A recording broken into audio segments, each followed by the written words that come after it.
Hi guys, welcome to my coffee show. My name is Jack and today we're doing a pour over. Pour over with the twist. So I will try to do a pour over using my Crem One profiler, and we will compare it to the pour over using my cheap plastic V60, and let's see what we get. So I have already pre-measured 15 grams of coffee. Today we're using Pippa's London coffee. That's naturally processed coffee I've been using for a while. It promises guava, pineapple, passion fruit flavors, lightly roasted. I really like this coffee, but I cannot get those those taste notes that they promise. I get a nice cup. I've tried few different varieties, few different pressure profiles. I'm not getting that coffee. I think we might get something more if we change the way I approach it.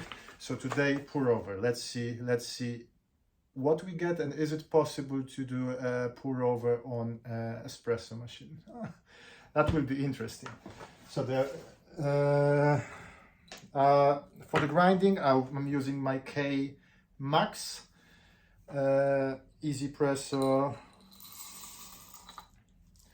I'm setting it on 7.5. Let's see what we can get. So it should take only few seconds. So 15 grams of coffee.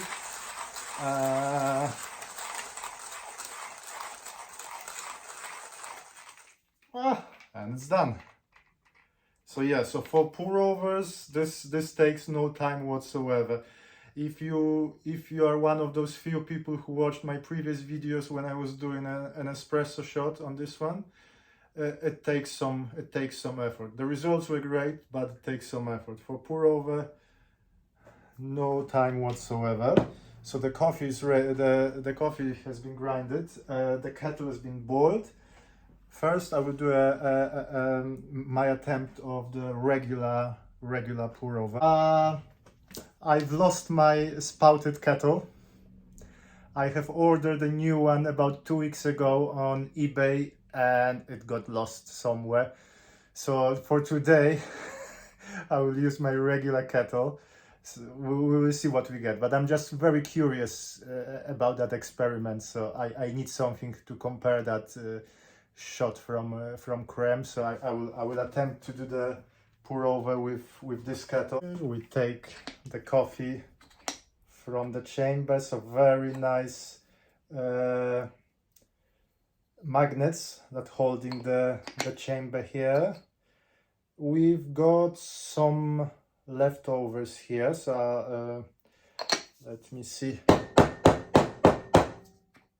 if I can get some of them. Oh yeah, and now it's clean, so I will put it here.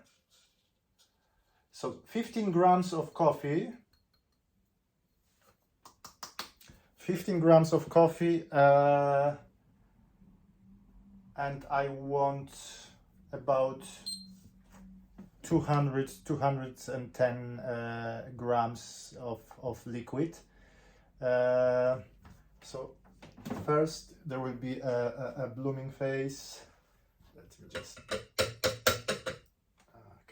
So I will do it with my. It's even more difficult than.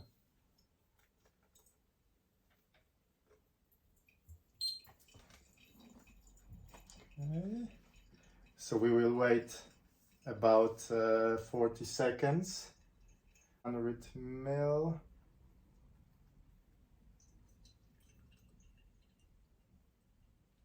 Up to 100 and okay, 100.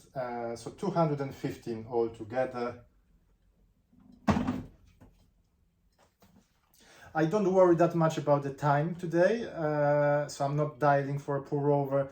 Just want to compare. So we've got 1 cup of coffee. Now I will grind another one. So now the same settings, the same amount of coffee, 15 grams.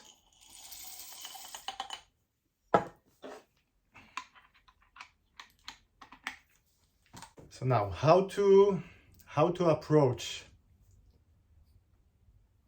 pour over on the espresso machine. Well, this particular model's got a barista knob on the side, and that allows me to choose to control the pressure. That allows me to control the pressure of my shot. Unfortunately, the lowest setting is 2 bars. So when we start, we will be using a 2 bars pressure. Ideally, I would like to have lower than that for simulating a pour over. I would like 1 or whatever. So I was thinking maybe I should grind coarser, so that should that should reduce the pressure through of water going through the pack. But I just want to try the same settings for 2 coffees and see what we get. So I will show you. So I will show you how exactly choose the starting pressure on the profiler. So if you can see on the side, there is that barista knob. The machine has been warming up for the last 15 minutes or so, so everything is hot. I set it to the temperature of 94. Now to choose the pressure, first you need to press the barista knob.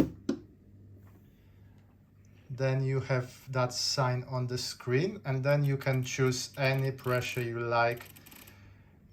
Well, it won't go more than 9 bars because that's how it was set, but you can choose any pressure you like between 2 and 9.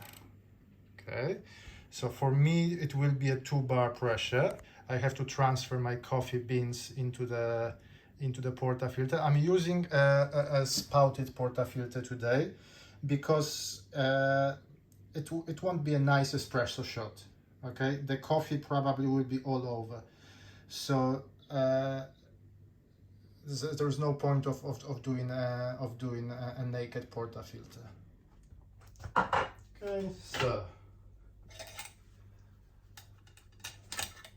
my spouted portafilter, my favorite coffee funnel. One day I will record the video about my coffee gadgets that I use, that I like to use, but this is one of my favorites.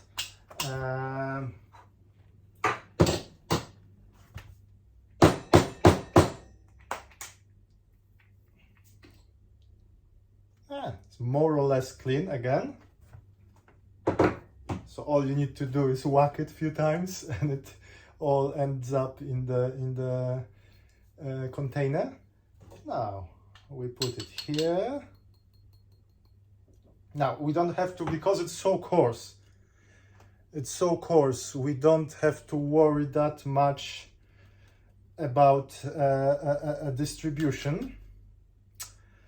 And I won't be tamping it because we don't tamp when we do a pour over. So honestly, this is my first attempt. I have no idea what we're going to get. Probably nothing nice, but I'm so curious. And let's see what we can get.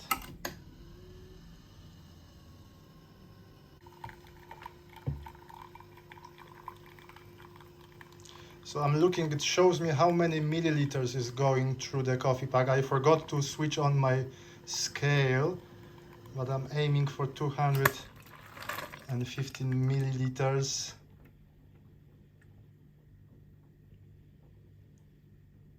Okay, so as you can see, 260 milliliters went through the group head.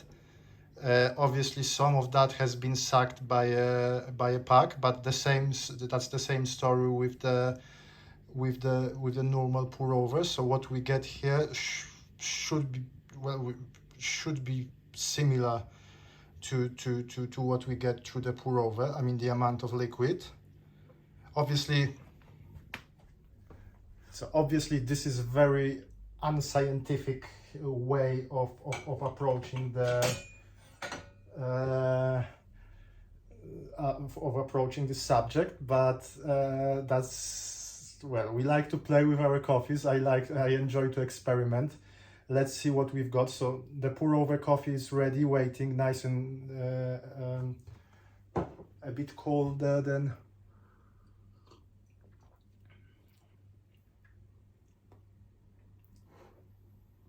So I'm actually getting the hint of the flavors. Still not entirely happy there, but there is a hint of probably the papaya, maybe the passion fruit. So not bad cup of coffee. Now, to be able to compare it with this one, whatever it is, I haven't tried it yet. I will put it through the filter paper. So now the paper filter, it takes some of the oils from the coffee. That gives the clarity, but it takes away some of the, well, it creates a different flavor profile. So we want a similarity, so that's why I'm doing it here. Well, let's see what we've got. So when the coffee went through the filter, obviously the clarity of the color is it's there. Let's taste it, the flavors.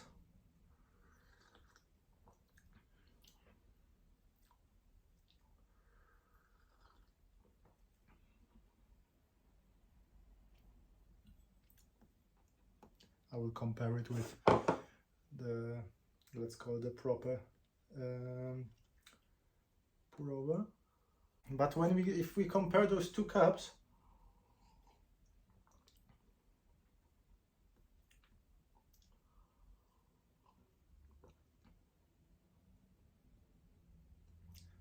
I've got a bit more flavor from the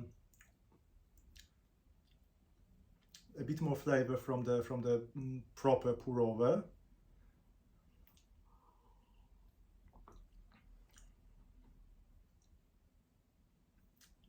But this is a drinkable cup of coffee. So guys, that was an experiment just for fun.